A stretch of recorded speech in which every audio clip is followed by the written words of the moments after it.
So if you're a founder that's listening to this right now and you know that personal branding is a box that needs to be ticked, where's the first place that you should be starting? So firstly, not everybody should be building a personal brand. I think this is where people get very confused, because obviously it's a new word.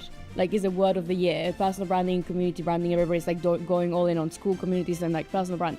But realistically, people fail because they're not even suited to be front facing. A lot of people are quite happy not building a personal brand and actually helping someone else do it. So firstly, you need to identify, am I actually going to enjoy this? Because what I noticed after studying hundreds and hundreds of creators and entrepreneurs is that the people that are the most successful aren't the most intelligent or aren't the best in the skill. They're just the ones that are enjoying the process the most. And that is so important. So you need to understand, okay, I'm willing and able to kind of try and force myself to enjoy this first, and then I'm going to create content. You need to find, every single founder needs to find their unfair advantage and understand what that is. So people have the Forbes 30 on the 30 titles, the sold and exited a business, all of these things. And for someone like me, I didn't have anything. I was an unemployed student trying to make a name for myself.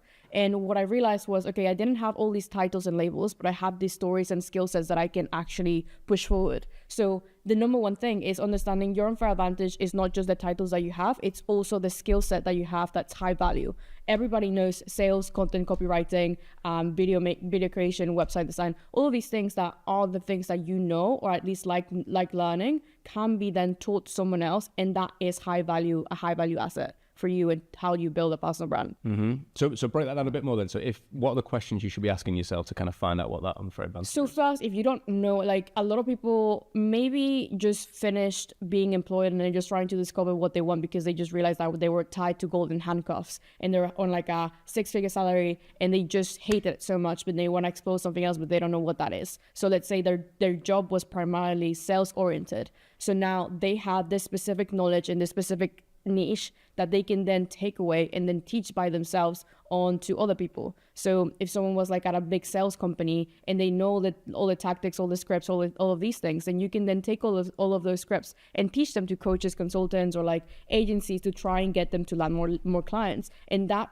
then you turn your skill that you've learned over time into a very much high value skill that can actually generate income for you individually. There are so many people in the space now, as you say, it's the word of the year, that are pushing it as a service. Okay, so everybody can sell it.